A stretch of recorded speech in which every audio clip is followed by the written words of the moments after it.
Hello and welcome to Defense Diaries. I'm your host, Bob Mata, and this is our continuing coverage of the people of the state of Indiana versus Richard M. Allen.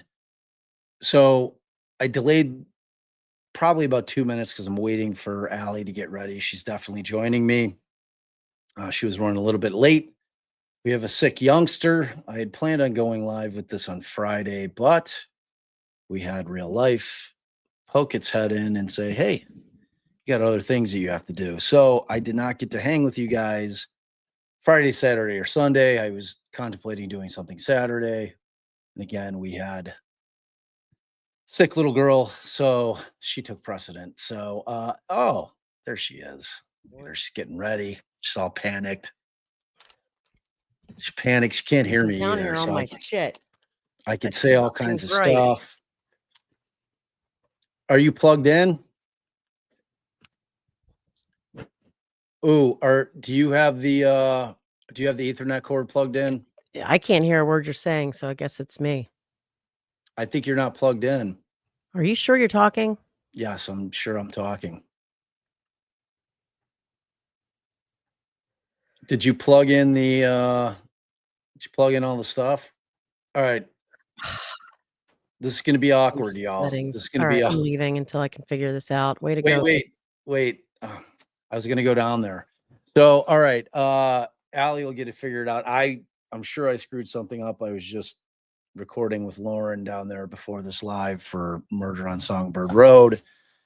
So I'm sure, and oddly enough, I could not hear Lauren through my headphones down there. So I don't know. Yeah, I could hear Allie too. Like she just couldn't hear through the headphones. So I don't know what the deal is. I don't know what's going on with the sound. So, all right. So we've got a few things to look at today. Today we are going to jump into a little bit of a review of the juror who spoke publicly. When I say publicly, at this point, I have to consider it public. I mean, it was at some point released to the public. So that's a juror speaking publicly, right? I think. So it was interesting in terms of what the juror had to say. And I really kind of want to wait till Allie gets back on because I want to kind of have the conversation with her. Before we get into Delphi. Big day for the Bears. Big day. Pretty happy about the Ben Johnson hiring. So I was worried. The Raiders and Tom Brady were going to swoop in and steal our candidate, but Bears got it done. Surprisingly, I'm shocked.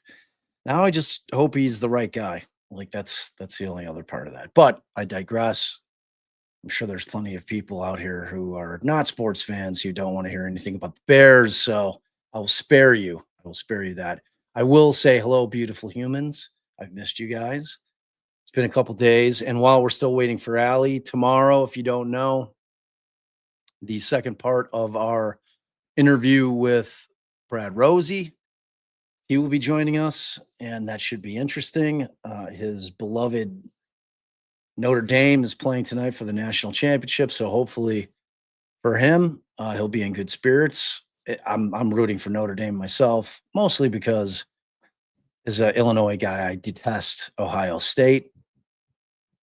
Plus, I love the movie Rudy. I mean, how can you not love the movie Rudy, right? I mean, the movie Rudy, it's a good one. It's a little cheesy. It's a little cheesy, but it's a great movie. It's a great sports movie. So yeah, tomorrow night, 6 p.m. my time, 7 p.m. Eastern, and that would be, of course, 4 o'clock Pacific time for those of you out on the West Coast.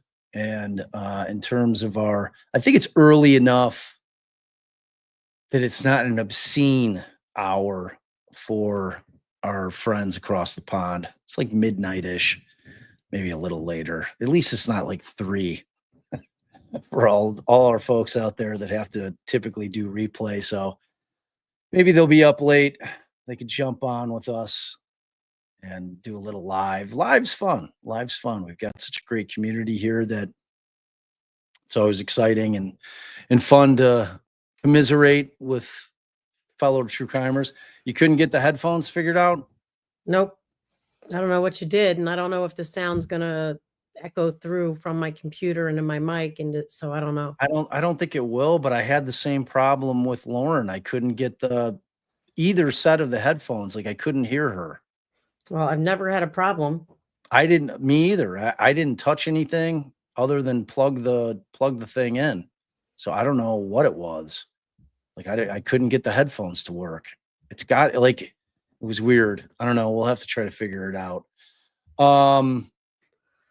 So No, I play with my hair too much when I don't have my headphones on. Drives everyone crazy. it doesn't drive me crazy. Okay, good. And I matter. I matter most. So and if it drives them that crazy, they don't have to watch. That's kind of how I feel about it. So I'll try not to touch it. I'll remind you. You want me to remind you constantly throughout the live as Hey, you're stop touching your hair. Hey, did you ever upload that soundbite that I sent you? Which one? Bob, you're muted. Oh no, I don't think I did. But Mandy made Epic fail. an emoji. No, but I made me bitching at you. So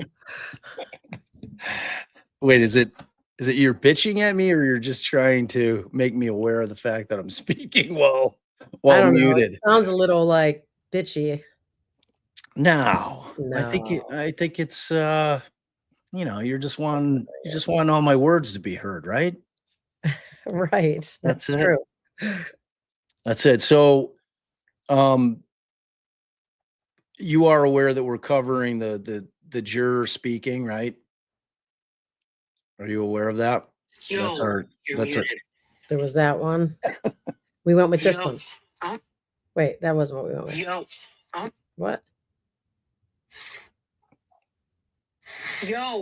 No. Bob, you're muted. That's a good one. That was it. Yeah, resend it to me. But I remember I told you have to email it to me. I did. Oh, you did? I thought did. you got all shitty with me. Like, oh, well, if you're a normal person, I could just pull it. I thought you ended up saying that you would upload it because of my incompatibility with my phone and my computer. I might have, and then I never did. Maybe. That's how I remember it. That's how I don't choose to remember it. That could be right. That could be right. It sounds right. Sounds it does sound right. It sounds like exactly how it went down. I'm going to die in the hill that is not revisionist history whatsoever. All right. So we did have a chance to observe the transcripts for the juror speaking. I sent it to you. Did you get them? I mean, I don't need them. I remember what my issues were and I can speak on them. I don't think we need to read her words unless you do. I think we just speak generally about some of the things that she said that stood out to us. All right, let's talk about it. So what was your initial feeling? Well, initially I was surprised because she said they basically didn't even consider the bullet. They didn't consider there was something else big. So now I lied about remembering Wow. it. Yeah, I thought it was all on lock. I was thinking about it before we started, and I'm just gonna blame that perimenopause brain. So, but I went through it and I had it on lock. Now I will say the fact that she said that they discounted Sarah Carball was something I thought was a huge mistake before she even said it, but when they did it at trial, for them to impeach her so much. She should have been believed. You should have been putting her forth as basically a believable person who is saying something that cannot be Richard Allen. But they impeached her so well, the jurors were like, well, we just discounted her altogether. And had they believed anything she said, it might have created reasonable doubt.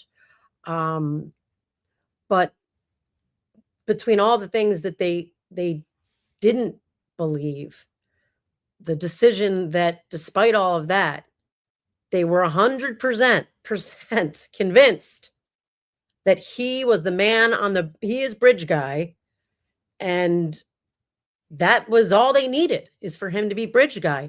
And they said that all the people said he was bridge guy.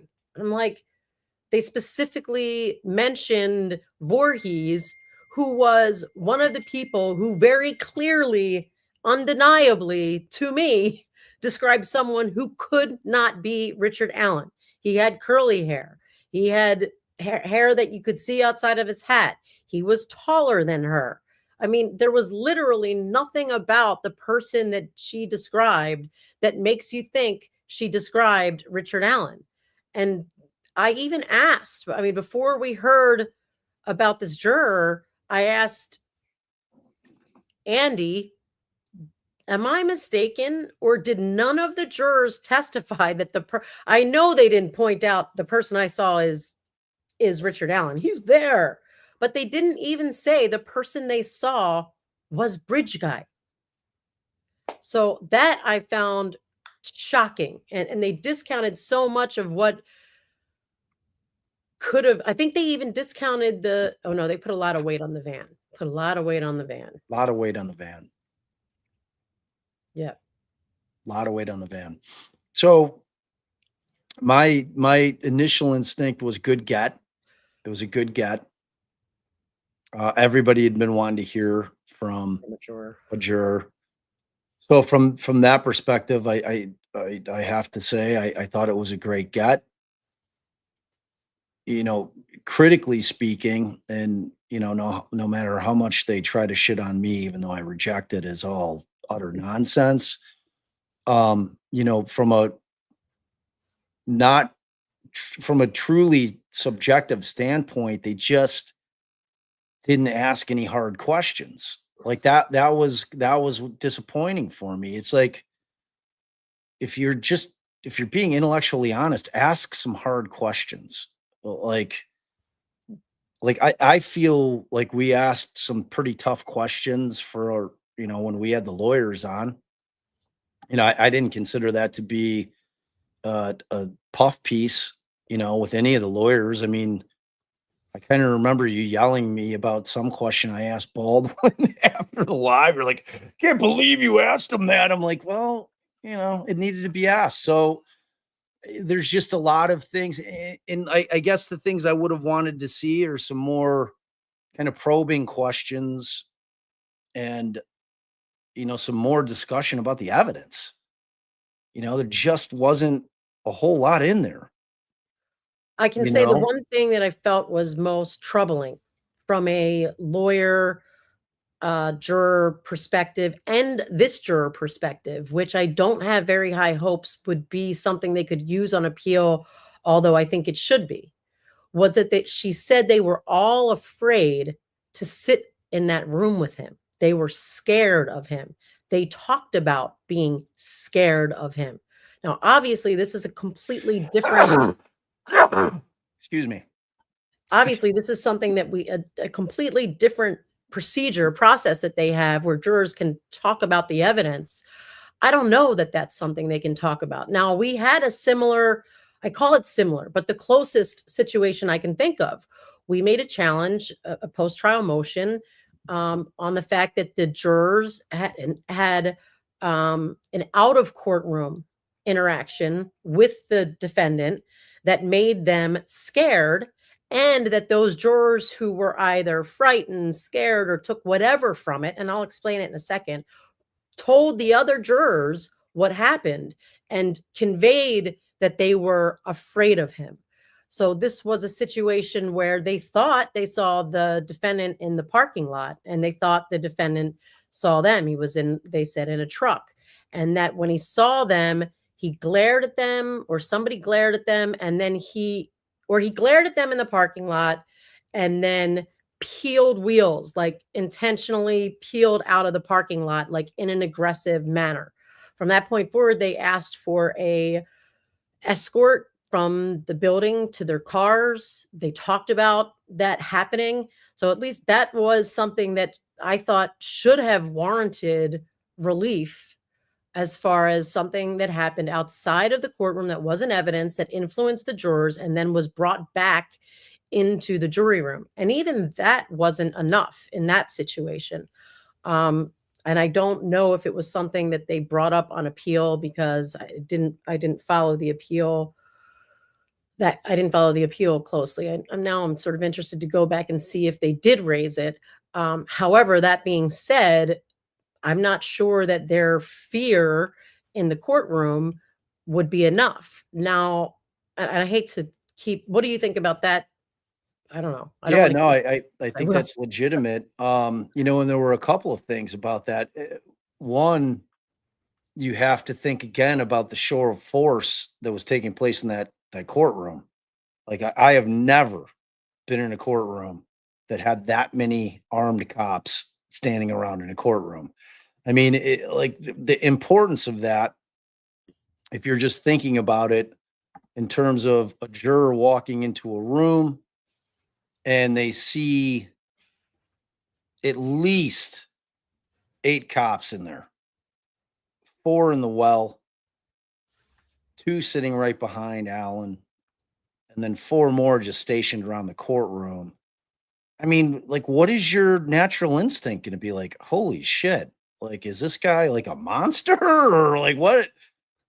You You know raise what a I good mean? point. That might be something an appellate lawyer could argue, that the show of force subjectively influenced the jurors to be afraid of Richard Allen, to be afraid to sit in the room with Richard Allen.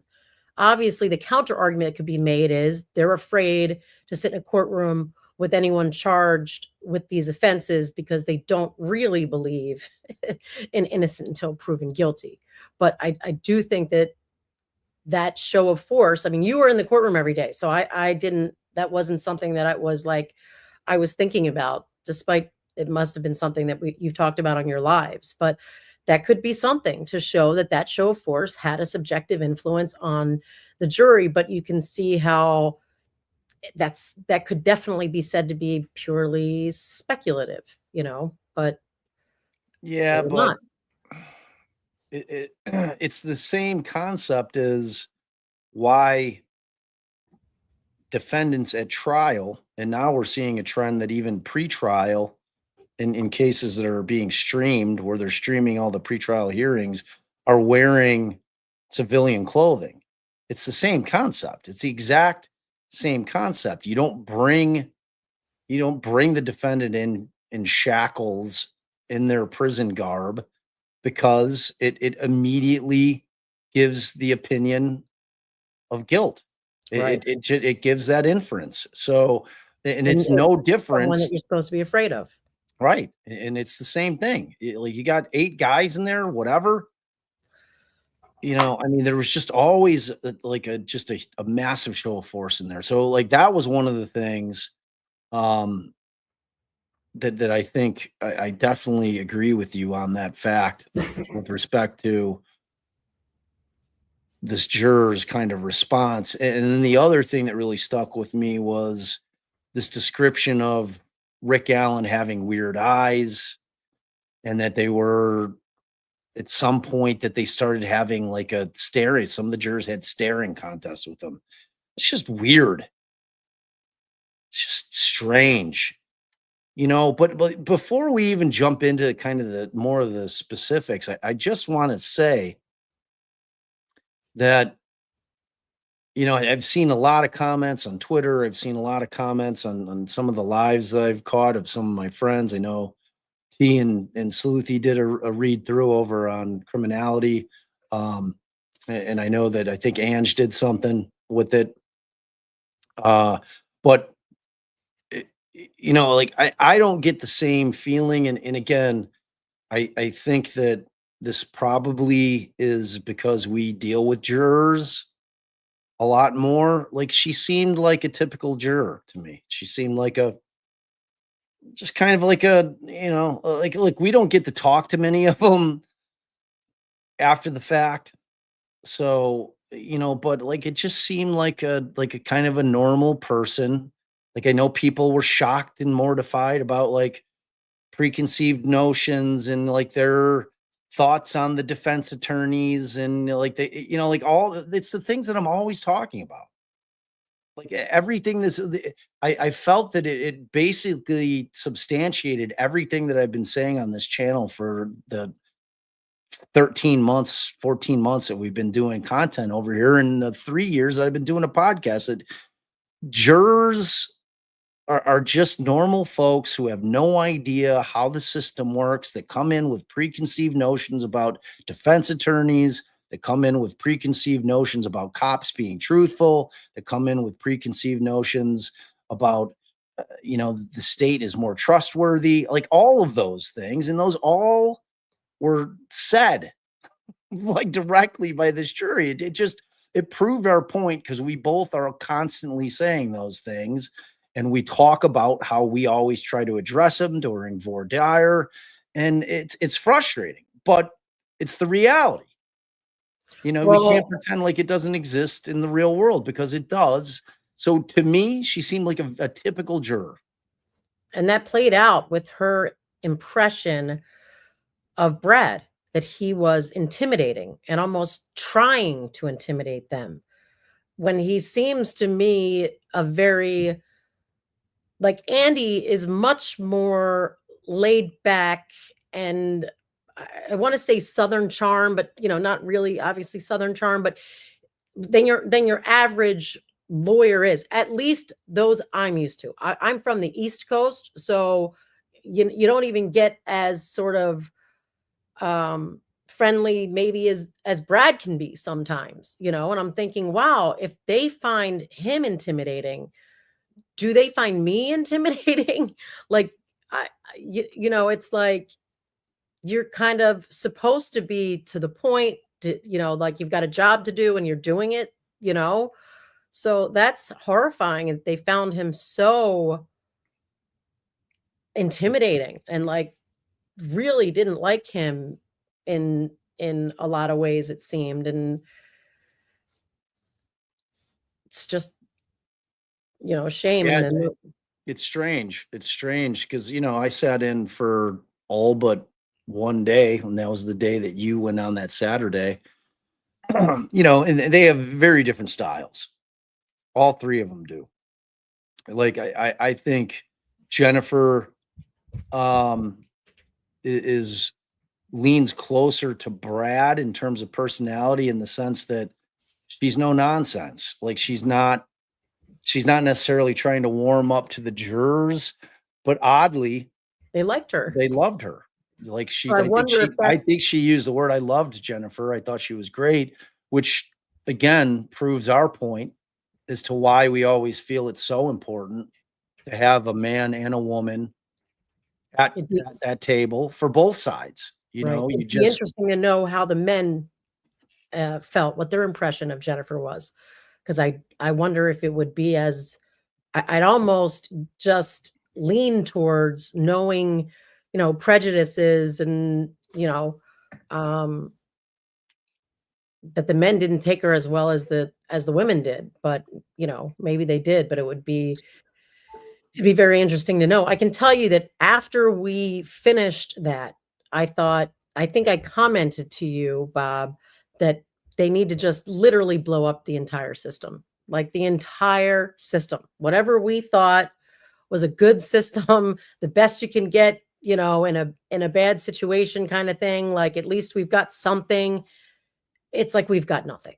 It's from start to finish. So what the prosecution's allowed to put in, to the prosecution getting the last word, to the prosecution being able to, you know, put on their case however they want, you know, when we know they do things like putting on, whether it took place in this trial or not, but just a general thing, putting on expert on top of expert, and a police officer on top of police officer, just to show how much effort they put in, how much, or convey that they put in all this time and all this work, and there are all these people who had a hand in it. You know, that it is an unfair implication that has nothing to do with guilt or innocence. Nothing.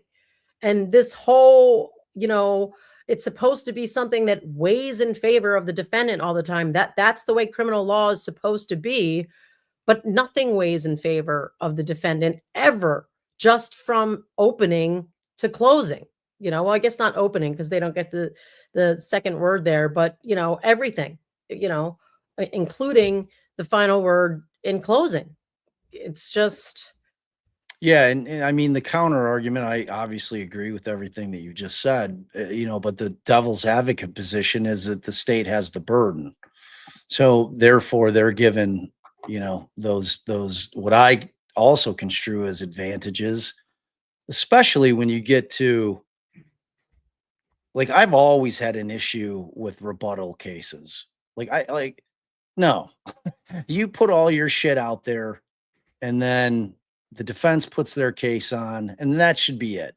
right. You It don't. should be the way they handle like witnesses. You know, if you're going to rebut something, it's something you couldn't have anticipated, something new that they said, and you both get to rebut. I think that it should be a double rebuttal and the defense ends, because it's the defense whose life is on the Right. line. I It's don't the know why. defendant. Yeah, I agree. It's the liberty that we care about, right? I mean, in this equation, it's whether, you know, it's the loss of liberty is what a trial is all about. Is that person going to go free, or is that person going to go to prison or jail? You know, so that's kind of the concept of trials in general. So for me, that's always been something that's kind of stuck in my craw. But as far as this particular juror, like, I was just, and again, I don't know if I should chalk it up to just the fact that the questions weren't asked, or if it was as simple for them as, once they landed on Richard Allen being bridge guy, that was enough for them, because once that seemed to be it. Because as you noted, like the bullet didn't come into play for them. You know, even though she said that she respected the hell out of Oberg, and, you know, that she did a really great job, you know, but that, and she criticized the fact that uh the defense's expert didn't physically do his own forensic evaluation of the piece, you know, or of the tool. So, you know, it's like you take that thing out, and then you're left with the video in the van. And Well, like you, but they, like we said, they said all the witnesses that saw Bridge Guy, and they all saw him, and Richard Allen was definitely Bridge Guy. None of us had any doubt about that. That was never a question. Never a question, yeah, which to me is shocking. I'm sorry, I got distracted by trying to decide, is that like New Orleans behind us? What's going on behind it us? definitely looks like New Orleans. It's definitely New Orleans. Um, as a matter of fact, I think I've been on that street. I know that street. But, you So know, we talked a little bit about rebuttal, just to remind everybody what a rebuttal case is. So rebuttal it means the same thing, but it plays a different part in different aspects. So during witnesses, whoever calls the witness does the direct examination, and then there's the cross examination, and then the redirect is sort of like rebutting what happened on the cross. So then you've got, once the state puts on its case, then the defense puts on its case in chief, and then the state can put on a rebuttal case to rebut new things that came up during the defense's case in chief. Now, every so often, a defendant can also rebut something. It would be unusual. It doesn't happen very often. But in theory, it could happen. But in closing, you've got the state goes first. It does their first closing. Then the defense goes. And then the state does a rebuttal closing, which is to address anything that was raised by the defense in its closing. So the state always gets the last word. And as Bob pointed out, the reasoning behind that is because the state has this heavy burden. The burden is on the state. But what I believe Bob and I both strongly believe and are conveying here is that if the judiciary was honest about people really not being able to fully embrace the innocent until proven guilty, i.e., I was afraid to sit in a room with him, then there would be no need for the prosecution to have what Bob and I are calling these advantages. And that therein lies the rub. And, there was a lot of talk, at least over the last 4 years, of criminal justice reform and what that should look like. And there is just so much criminal justice reform that needs to take place. They should almost put a panel together of prosecutors and defense attorneys and victim advocates, and maybe even the general population, but some sort of diverse group of people that are familiar with the process. And our trials need to be revamped. It needs, reform as far as I see it. Like, what about the concept of professional jurors? I don't think so. I don't know. I haven't given it enough thought, but you really have to kind of wrap your mind around the fact, babe, that I think a vast majority of people that are selected for jury duty and end up being put on the jury really do not understand the concept of reasonable doubt. They just don't understand it. They and it's like, that's why, that difficult choice of whether or not to go a bench trial. And again, a bench trial is when the judge acts as the trier of fact, the judge and the judge alone, as opposed to going to a jury of your peers, depending on whatever state you're in. It can be up to 12 people. In some states it's 8. Here we have pettit juries, which can be as low as 6. But it's like, at some point, I think it has to enter the discussion. Like, it has to. I think professional jurors, again, that just means we're just really saying goodbye to the entire system that our forefathers thought of, because the whole point is that we, the people, the community, they decide whether this is a crime and whether this crime warrants punishment, which is why jury nullification can occur. But even though you're not supposed to, the first rule of jury nullification is, second rule too, don't talk about jury nullification. But once you start talking about professional jurors, that's like a whole different system. Don't you think? I do. It's a vastly different, and you're stuck with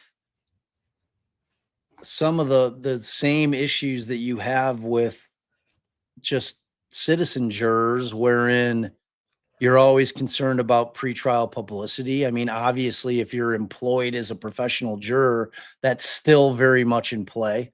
Like you can't expect professional jurors to sit in a cave and not, be privy to what's going on in the world around them. So that's always going to be an issue. And maybe it's even a bigger issue with the concept of a professional juror because it's somebody who does it for a living.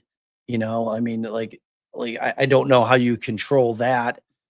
And but I think that the counter to that is the fact that you have people that have an understanding of the law. I think, and I saw a comment and I agree with it, that I think that there should be some kind of, I don't know if you want to call it a course or some kind of introduction to law 101 for jurors when they come in before they sit on it. Yeah, it's going to add like a day or two, but like you want them understanding what matters and what doesn't matter in terms of them sitting in a court of law making a decision that is going to impact somebody's life massively. They shouldn't be looking at certain things and those things, because the judge just saying it is not enough. I've said it a million times. The way that they consider to have a juror rehabilitated by asking that ridiculous question after somebody has said, yes, I formed an opinion. Well, I understand you've formed an opinion, but will you be able to put that aside? Will you be able to follow the facts and the evidence in the law? And if that person says Yes, yes, Your Honor. yeah, Is almost the only answer they can give the way it's formed to them, presented to them. exactly. It's like there is no other answer. It's a Right. Hobson's choice. There is no other choice. Of course, they're going to say yes. What are they going to like? Unless they're really trying to get off the jury, then that's your way out. Nah, I'm good. I'm stuck. Like, if they're being honest, they're saying like, because you just can't take what's in your subconscious. You just can't do it. It's just it sits there. It My forms like if brother-in-law asked me one time, I've got a jury duty. How do I get off? I'm like, just keep insisting, no matter what the judge says to you, that you cannot believe anything a cop tells you, or vice versa, that you'll believe a cop over anybody else, no matter what's presented. And sorry, I'm still going to believe them. Either way, I said, you're more easier to get off when you say, I can't believe a word a cop says to me. I will never believe a cop. They're all liars. But again, it brings me back to like this whole concept of they need training more, brings me back to no, we need to change what's admissible. We need to change the cure when something is heard that shouldn't be heard. We need to make it easier to get mistrials. We need to, there's like serious changes that have to take place. Now, in this case, Bob, you'll remember the juror spoke about them breaking off in groups during deliberations and that they discussed evidence in groups. Now, I see no issue with that if they start that way. They break off in groups and they focus on one thing and then they decide how they want to sort of present it to the entire group. I don't know. I mean, I don't think I see an issue with that. I'm sure there could be stuff that circumstances that would occur that would make me say, you know what? No, maybe I don't like that. But there's nothing wrong with that as a matter of just course. But what do you think about them splitting off in groups and then coming together to talk about it again? I've got a problem with it. And I've got a problem with it for a couple of reasons, but the primary one is like, how are you determining who's taking what in terms of breaking evidence down into certain groups? Like, okay, you four are going to take the bullet. We're going to take the video. You're going to take the confessions. Like, is it people? Like, how are you deciding who's doing what? Is that done after a straw vote's taken? So, okay, the four who don't think that he's guilty or are undecided, we want you guys to go sit with these confessions for a couple hours and work through, you know what I mean? It's like, that's not how it's supposed to be done. And I know that there's a rule. I saw people were posting it. I think Osbrook was talking about it to me. Like there's a rule in Indiana about like I was reading the rule and I wish I could recall if anybody in the chat remembers what rule it is. Allie will pull it up if you guys can recall which rule it is. But there is a rule about them splintering off. But it wasn't clear to me if that meant, because it used the word during deliberations, but I wasn't sure if that meant outside of the deliberation room or if that meant while they're in the room deliberating, that they're not allowed to splinter off like that. So, I mean, whatever the case may be, if it's an issue, if it's in violation of what the law is in Indiana, it's certainly going to be brought up. So in the Indiana appeal. Rule of Criminal Procedure 29, that covers jury separations during deliberations.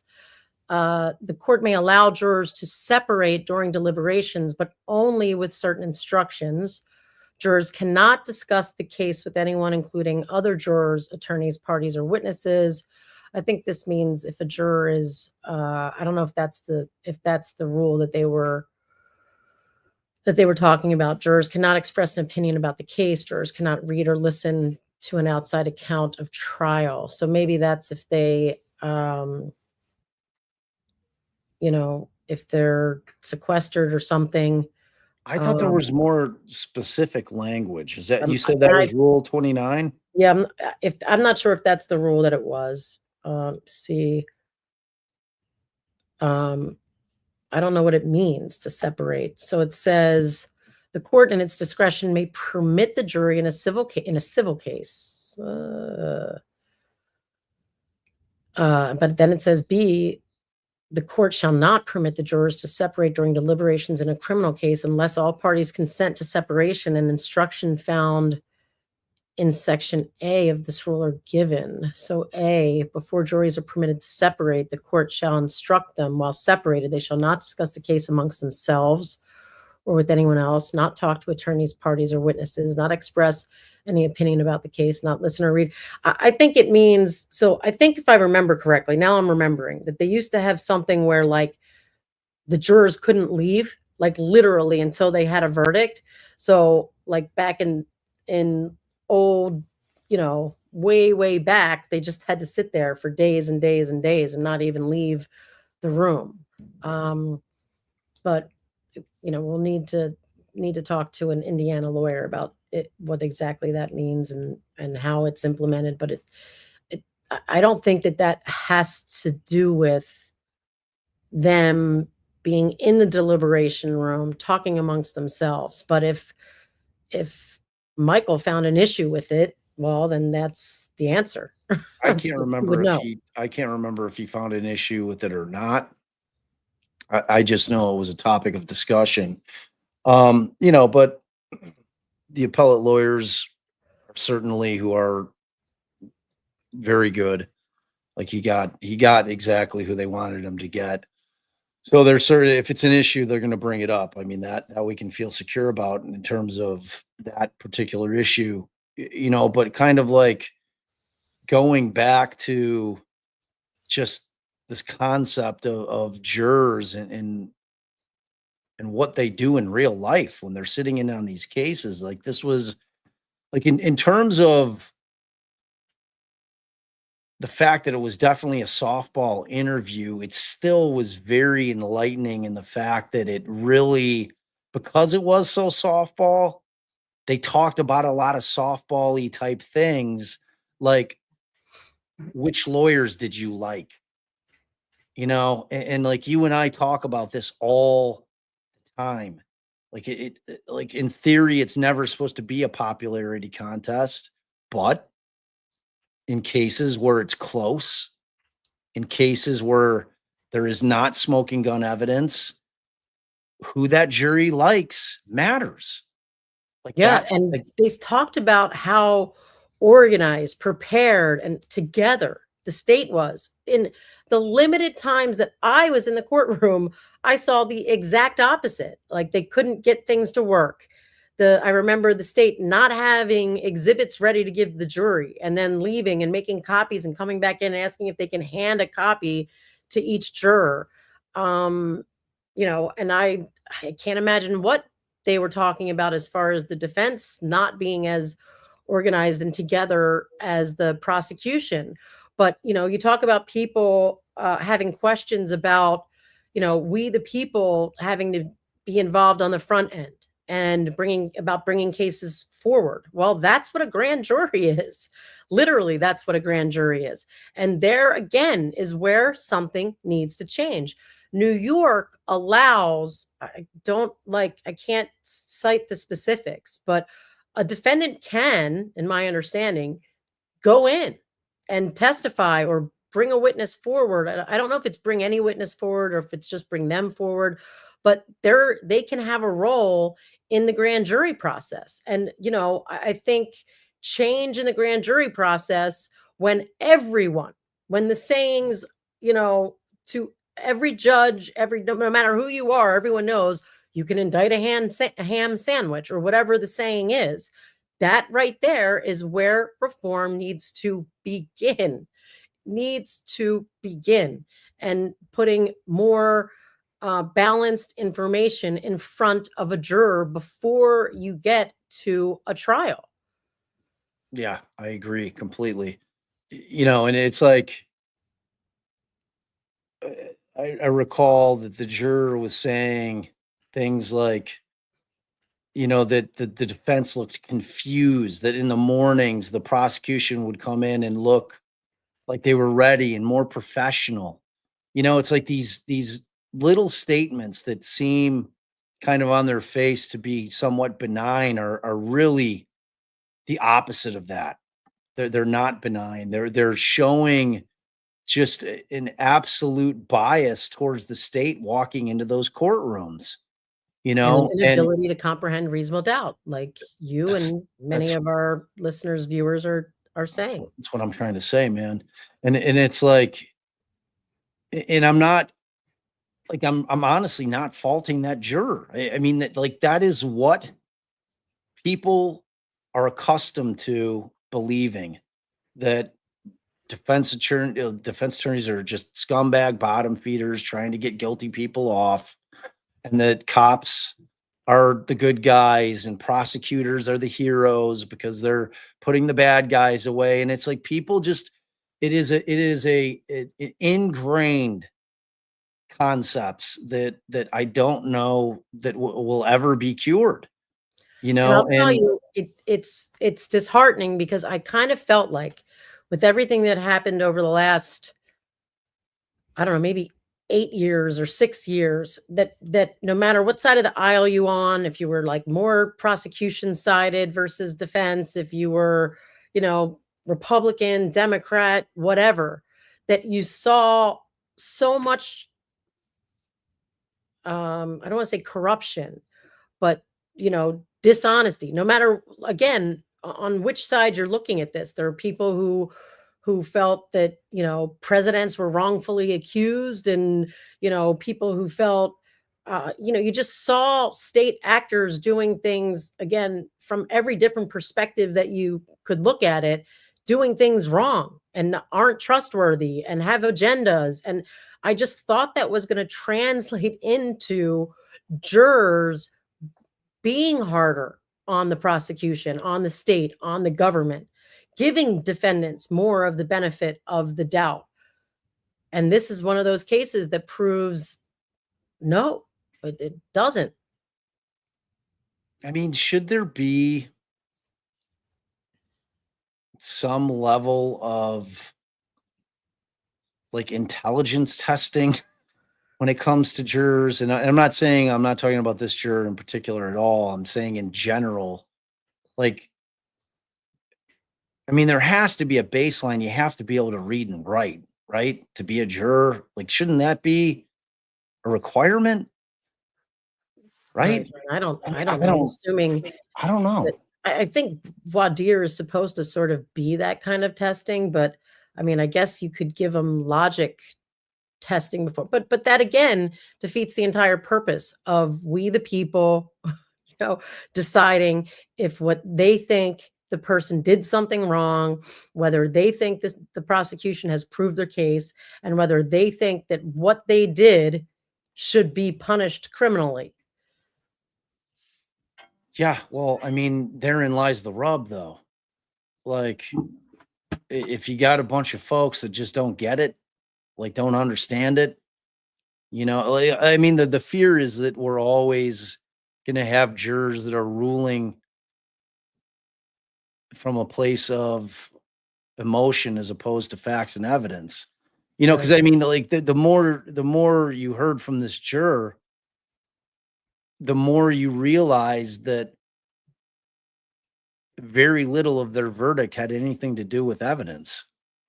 But You she know, really thought, I mean, she tried.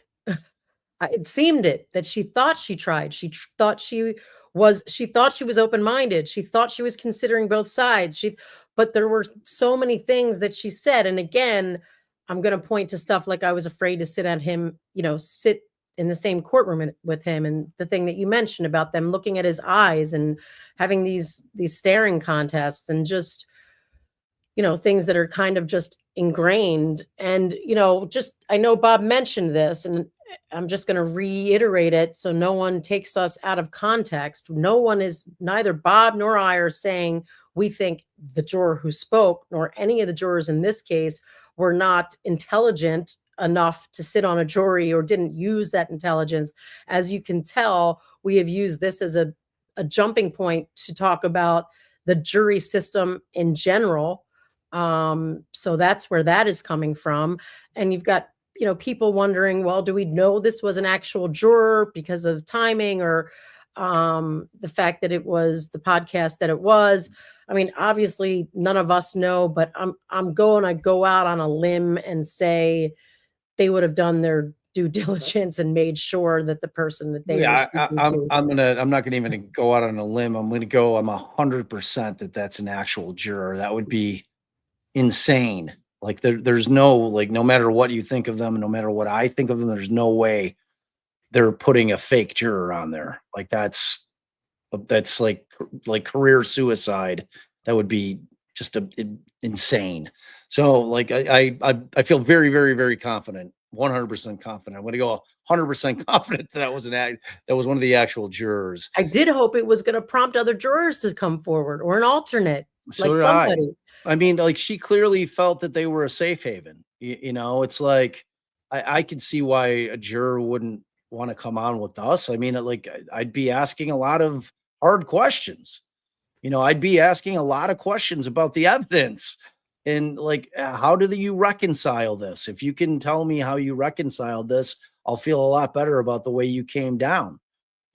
And like those were just kind of the questions that were lacking.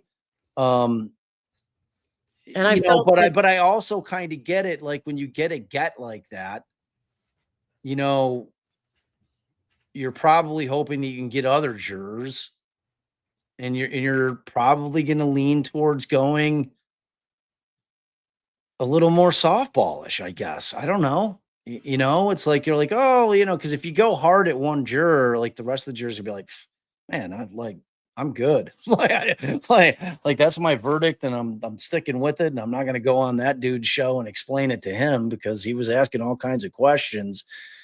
and I'm also Yeah. going to go on a limb and say that I'm sure the other jurors have listened to this, and I venture to guess if some of them felt her opinion was strikingly different than theirs, that likely would have prompted, one of them to come forward and want to speak out even more. So it suggests, at least to me, that there was nothing that this juror said that the other jurors, I mean, obviously it's pure speculation, but that the other jurors felt strenuously, opposite to, or didn't represent their experience. But also maybe the jurors really did make this pact that they weren't going to say anything. And this juror, who it says that she's a bit of a gossip, that's like her personality, that's what she does, just couldn't hold herself back anymore.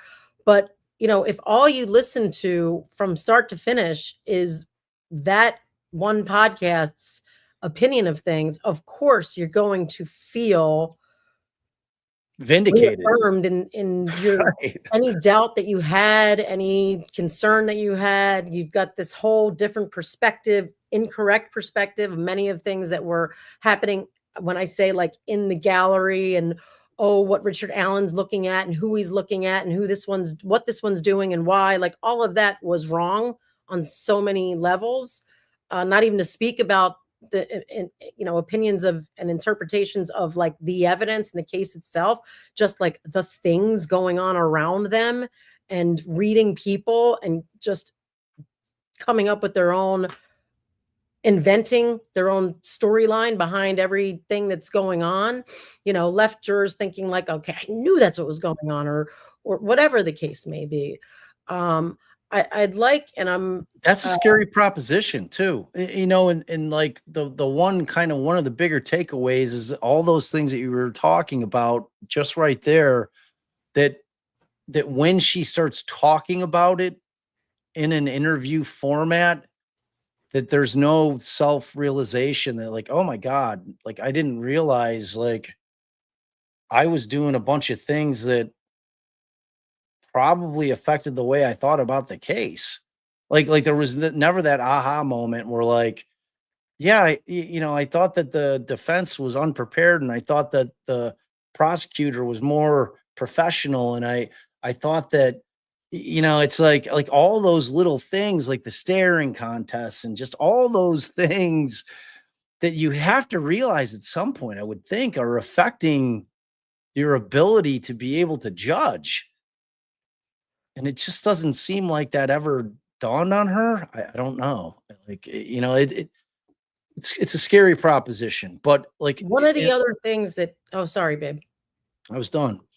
One of the other things that I took that I actually did think could translate into an appellate issue was that the juror questionnaires went out with questions about Odinism and have they ever heard of Odinism? Yes. And then they didn't obviously hear anything about Odinism. To me, that made the exclusion of anything reference to Odinism and the exclusion of all that evidence even more prejudicial, because we heard this juror, I'm assuming every other juror, was expecting to hear this and then didn't. And that has to play a role. So I think that that's a potential appellate issue as far as making more prejudicial the exclusion of that evidence. Also, the juror seeing the tapes of Richard Allen in solitary confinement and thinking it wasn't that bad, just normal prison stuff. I think it was the transport videos that she didn't think were that bad. I think she thought that the in-cell stuff was a bit more disturbing. But like, again, I'm sitting in there and I see the juror in the front row closest to the gallery. He was definitely disturbed. Like, you know what I'm saying? And it's like this concept of it was 9-3 or 8-4 at some point, and she very carefully used the word undecided. Undecided is reasonable doubt. Like that's what that means. So, it's like, I don't know. It like I want the public to be able to see those prison videos and let them decide. It's like everything in a trial is taken in context, and that context is going to be based on your observations. And what we saw here is that many of her observations were on things that weren't relevant to the case in hand. So that's a problem for me. Like that's like, again, at the end of the day, you want to be able to trust verdicts that come down. And I don't, like with all my other problems that I have, which was all the pretrial stuff that was going on. I mean, now that I've actually been able to have the opportunity to hear a juror speak out, I don't feel any better. You know what I mean? Like, I don't like, do I see how they came down with the guilty verdict? I do. Like, again, I said this on the first live after the verdict came down. I mean, I am accustomed to hearing guilty. I'm shocked when they come back with not guilty, because they always come back with guilty. Always. It's very, very rare. when you get not guilties. It's like mind blowing. Like that's where I'm like, oh my God, like where you do that breath suck in. What? I can't, you know what I mean? I realize it at that point. So in consideration of the concept of the presumption of innocence are two concepts that are really butting heads. You know what I mean? That it's almost always a foregone conclusion that they're going to come back guilty, so much so that my brain is trained to be shocked if it's a not guilty, including in I'm cases gonna that we say try. we have a lot of people who are watching these lives. And if a juror was willing to speak to us, we would A, preserve their anonymity, B, not beat the hell out of them or, be overly hard or harsh or rude or mean in any sense of the word. We'd be happy to talk to them off pod or off air, to just get a sense of what it might look like and, the questions that we would have. And we would be, extremely fair and protective. I know there's someone out there who knows someone who knows someone who knows a juror.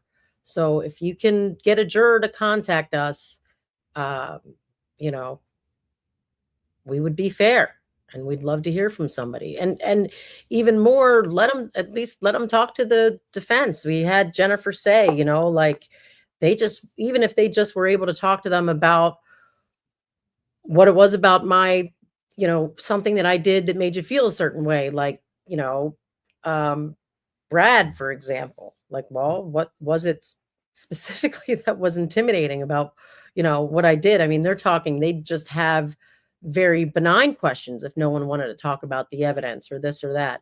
But I know we've got some people that are out there in Indiana. Someone knows someone knows someone. You know that I know that you know that I know that you know. So yeah, I would love to talk to a juror. And we've like, got mods that would protect that chat. We wouldn't let anyone harass, intimidate, yell, berate. we're I very mean, friendly. Like I yeah. don't And we pop said off from on the people. jump, like we felt like the jurors were investing the time, they were spending the time, they stayed over the weekend, like we although disagree with the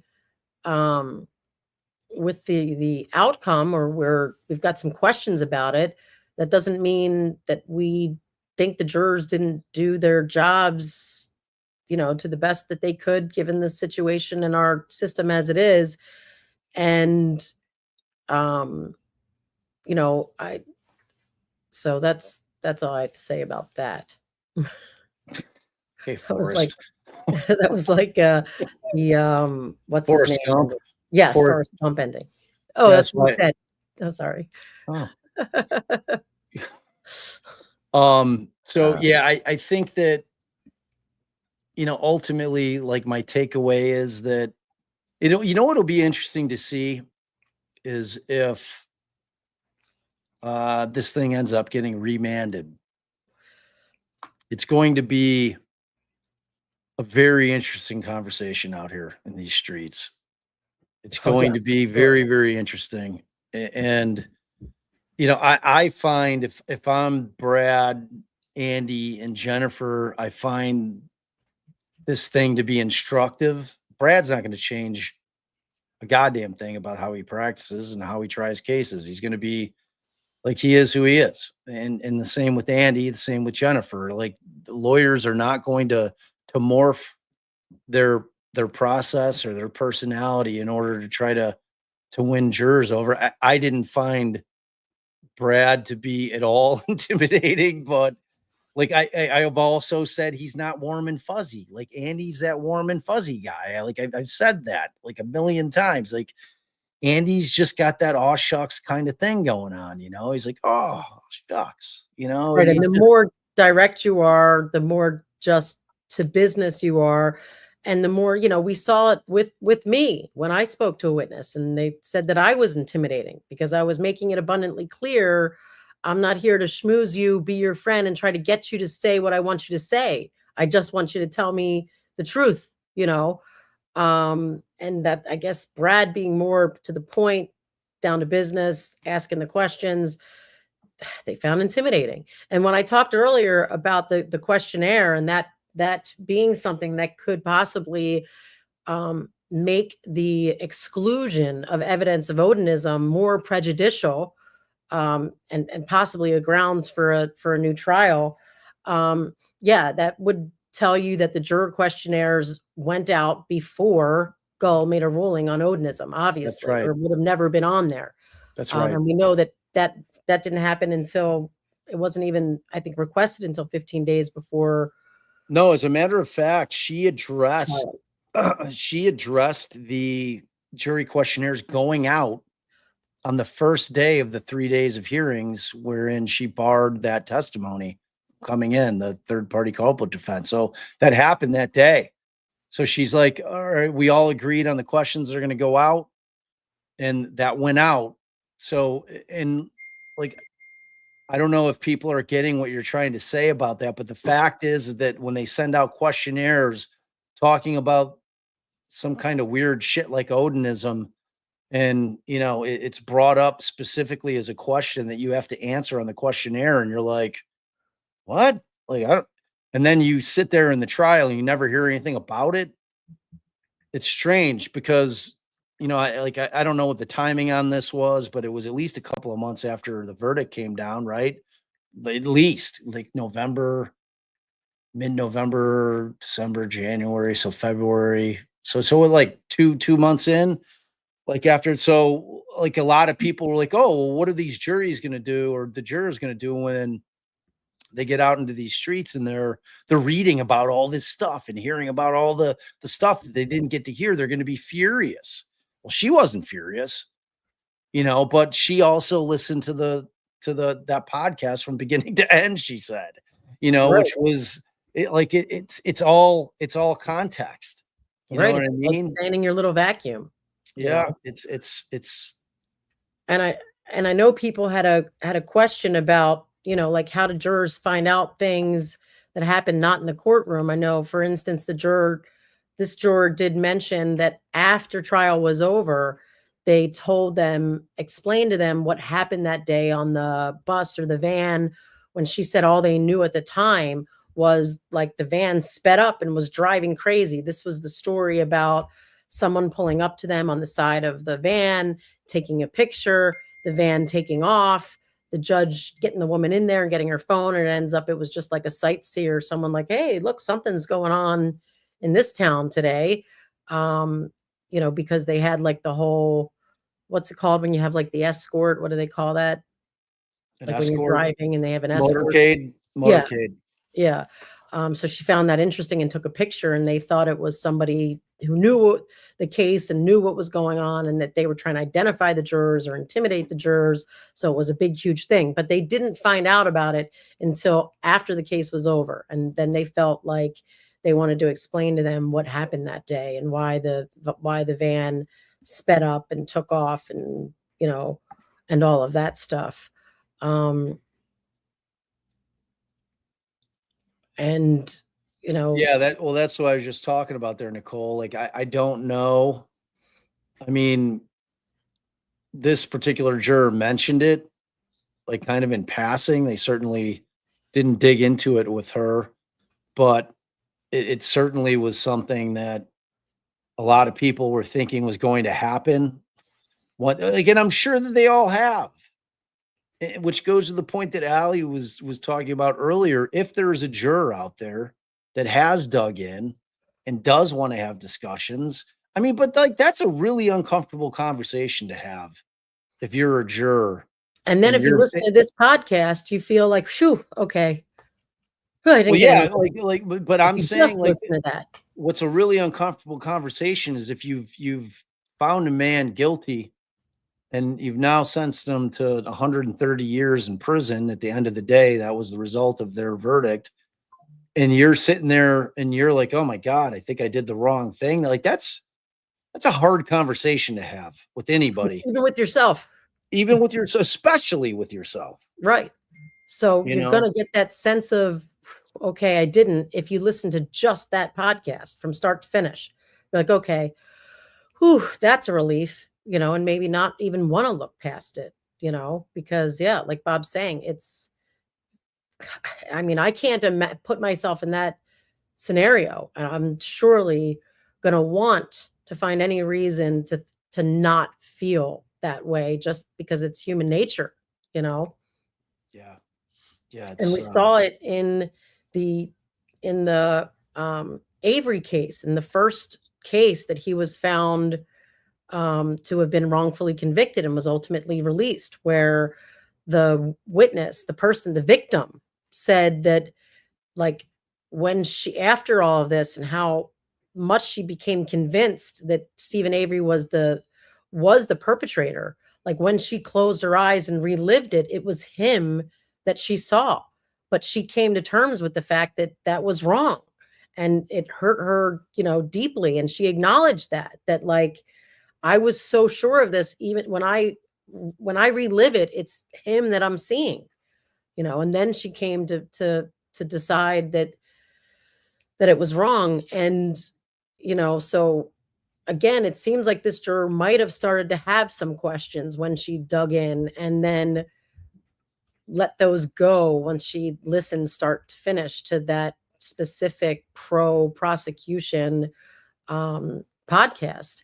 And it does beg the question about the nexus for the third party culpability, and that'll obviously be a very strong point of contention in an appeal, because it seems that the law applied a much looser nexus than what was uh, applied by Judge Gull. But again, speaking of Avery, we just saw that play out in the appellate. Now that's different law and but I remember feeling like it was much more relaxed third party, culpability than what they presented in the post-trial petitions. And the appellate court said, no, it's a high burden. You didn't hit it, and even enough to get a hearing.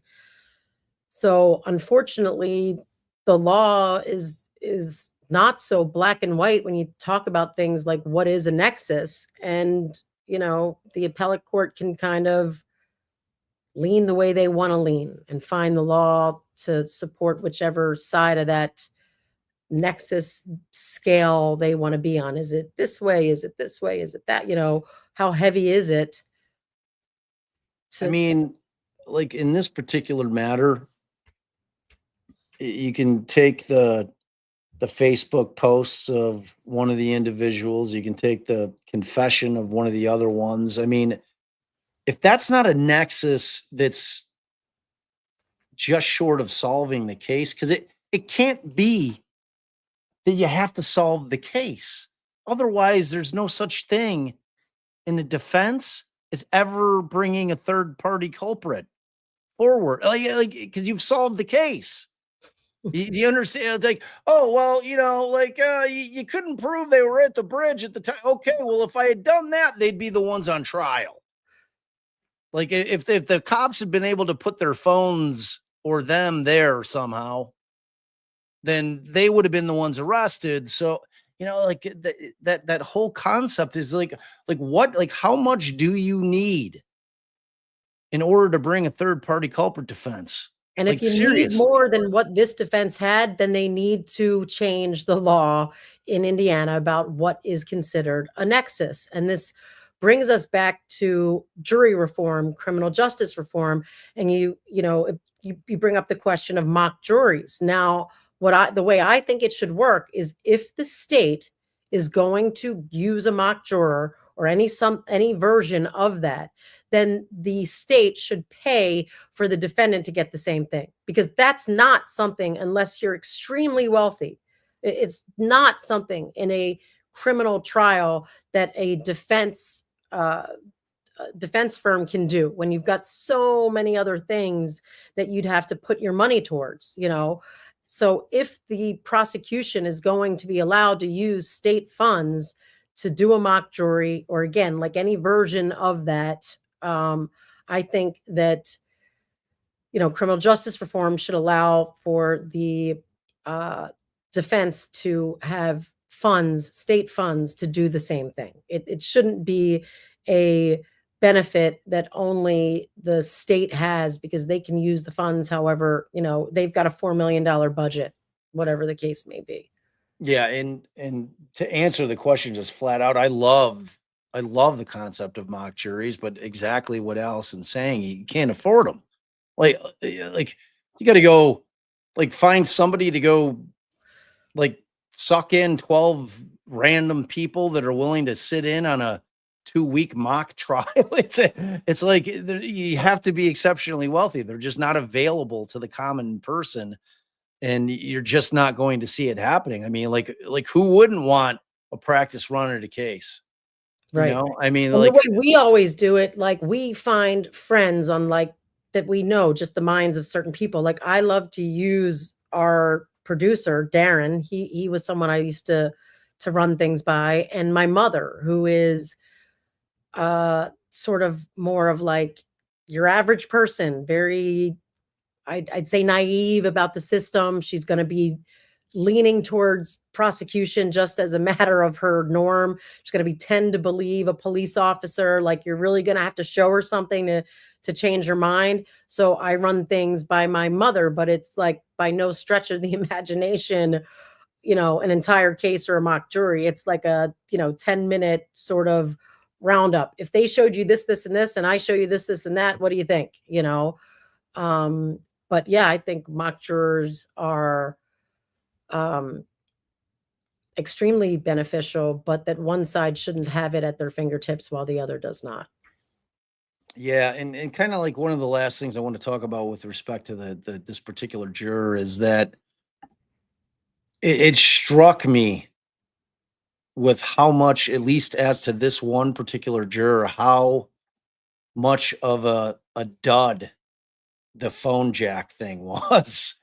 Like, it did not resonate, and like, it's so funny when you sit there as a defense attorney and, like, we asked Jennifer in particular, I'm like, when you guys discovered this thing through your expert, you had to have been like, oh my God, we just won the case. Like, this destroys the timeline, and you're sitting there thinking that you've got this incredibly powerful piece of evidence. And at the end of the day, it just hits with a giant thud. And, like, it does not resonate with this juror at all. Like, she brought up, yeah, when Cecil went and Googled it, that didn't seem like that was like really good police work or something, but it wasn't a big deal. It's like, but it was enough. You have to know that it was enough that piece of evidence was completely undermined by that Google search he did in 15 minutes out in the hallway.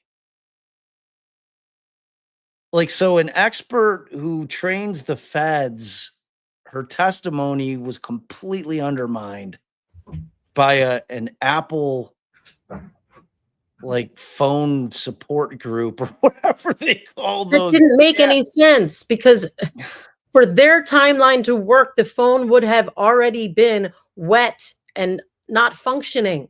It should have already happened, like, it should have happened when the water got in there. Like, all of those things. But again, like, if I'm the defense trying this case, if he's remanded and they decide to try it again, which they of course will, like, you're using this thing as like, all right, this is where we did not make our mark. Like, this is going to be informative to both sides. Nick's going to come away from it feeling like a goddamn champion. It's be like, loved me. They absolutely love it. Like, this chick loved me. Professional, friendly, engaging, like, I crushed it, and Brad's going to feel like, wow, like, man, they they really had a really stark impression of me, and it wasn't good. And then, Andy will be like, oh, well, they like me most of the time, and Jennifer's like, well, she loved me. So, but when you're talking about the strategy side of it, there's a lot to take from this. Like, you can take the fact that they're going to have to really spend a lot more time attacking the timeline, And attack the explaining his what timeline. he was doing beforehand, Yes. asking the mom, was he acting weird? What prompted him to leave? All those things, clear up this whole, I mean, I still don't know to this day. And if you know, I don't even want you to say, but was he an alcoholic who went off the, who started drinking again? Was he sober? Was he like that whole weird thing that he bought a six pack and like went on a drinking, fell off the wagon thing, which I don't believe there was any, evidence of, but there was, um, but his statements or confessions were put in to insinuate that. And not to completely shift gears, but to completely shift gears, one of the other things that I would expect to see on the appeal is the difference between being able to get that nexus to put on third party culprits and the difference between attacking the investigation and showing there was a poor investigation. We saw that in the Karen Reed trial, like some things that Judge Bev didn't think, no, that doesn't reach third party culpability level, but you still get to challenge the investigation. How thoroughly wasn't there someone who said they spit on things? How thorough, like, what did you do to clear that person? Well, That's she actually allowed them to develop. That was her ruling, that I'm going to allow you to develop your third party culprit defense on cross-examination. And if I feel after the state's case in chief is done that I feel that you've met your burden to allow you to have that defense be a part of it, then I'll do it. But I mean, like but no, but Lally either submarined way, it. even without that, like there's a very clear, and I can't remember if I researched the laws as thoroughly in Indiana, but I do know there's still a distinction between third party culpability and the ability to attack the investigation. And that may be just words, form over substance, but that's the way the law is. Like you can't put in certain evidence, to show somebody has a propensity to commit other crimes, but you can put in other crime evidence to show motive, identity, so you get the same evidence in, it's going to have the same effect on the jury. You just say the reason is different. And that exists here. They should have been allowed to attack the investigation by mentioning some of these things. But the judge said, you can't mention it. Right. You can't say the words. So that's going to be a huge issue over and above the nexus for third party, and specifically as it relates to the investigation. And did they follow on every possible lead to its inevitable end of clearing them? Well, it was even more abhorrent than that, because the defense was basically barred from describing the crime scene, which is absurd. Like in this crime scene was just a massive part of this case. So like more than the third party culprit, her barring any mention of anything having to do with Odinism or ritualistic stuff, like in any way, shape, or form, just completely handcuff them from being, they had to tiptoe around very carefully when talking about the crime scene, which is absurd. It is what it is. You put the questions out there. Now the defense can't have a theory of what they think that crime scene signifies. Right. Like that's going to be a big thing for certain in the appeal. And like, look, at the end of the day, it's in the appellate court's hands. Obviously there's going to be a lot more coverage of this case as we, kick the can down the road. I fully anticipate that there's going to be a motion to correct error that's going to be filed, which of course we'll cover. And then when the appellate brief is done, we're of course going to cover that. And then when the state's response is done, long process. yeah, it is. It's going to take a long time. It's not as long as other states. Like Really? Kara's very optimistic that like briefs filed, appeal had within 12 months. Michael's not. Osbrook isn't nearly as optimistic, but I think he said 18 months to maybe 2 years. I mean, that's a from long a member. time. That is a long time, but 12 Right. months isn't. I mean, we're already at the point where, like, Even I if think, proofs are in by 12, when are you getting your oral argument and when are you getting a ruling? right. That's the $1 million question. All right, so let's do some thank yous because I got to get some food. I do want to watch that national championship game, much to your chagrin, I'm sure. So we got some new members. Angels, not devil advocate, or no, Angels not. Wait, you're going way too fast. Oh. Angels not devil favorite. Gifted 1 DD membership. Thank you, Angels. Jay Swope, new member. Family hug. Appreciate you. Rumor has it, member for 3 months. I look at the defense so differently now. Thank you. No, thank you for having an open mind. And Crypto, we love you always. generosity. Yep. Thank you for your generosity, Crypto, and even more generosity. Yep. Thank you for your generosity, Kraken Studio. Did you address Kraken's comment there? I did. I addressed everybody's comments Okay. during it that we talked about grand juries in response to this question that Kraken had. All right. And that we should change those. And I think that goes along with what Kraken's comment was. Thank you, Erica M. Multiple Appreciate you always. multiple generosities. Innocent investigations. Thank you. Welcome to the family. Family hug. Nikki E, thank you for your generosity. Thank you, Meg, for becoming a member. Thank you, Tammy, for your generosity. Meg gifted out 1010 DD membership. She's been a member and she's a mod. Yes. So almost everything that was said about Meg was wrong. Sorry. What did I say? He said, thank you for becoming a member. It was so cute. So cute. Sorry. Apologize. Tammy, thank you for your generosity. Terry, thank you for your being a member. And Meg being generous again. Mags, thank you. Family hug. Amanda, thank you for your generosity. Always. Margaret Kelly Gorbett, thank you. Family hug. And Dr. Vonda wants to know, why hasn't the defense assigned Van Story to guards? Why hasn't defense assigned the Van Story? Like attributed it. I don't know if it's because all of their interactions were recorded or not. I was wondering the same thing. I mean, it seems to me the fact that they didn't attribute it to possibly somebody saying something, one of the guards or someone else saying something, is because my assumption has been that that was all recorded. And so maybe there wasn't a opportunity, but I'd be hard pressed to believe that every single interaction was recorded, except one moment in the cage interview with the doctors. Got to get into the cage, got to get out of the cage. Who the hell knows? I mean, this juror escaped any kind of real Walla conversation.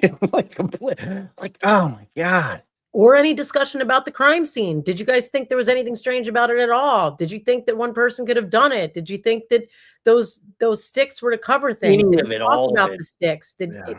it stand out to you at all? Yeah, none of it. What are you gonna do?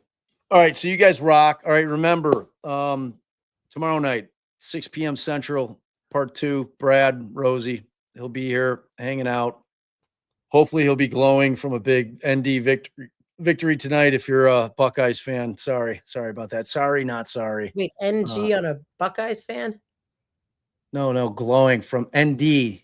Oh, Notre Dame. They're playing the national championship game tonight. Allison gives 0 fucks about the national championship, college national championship game. sorry. God bless her.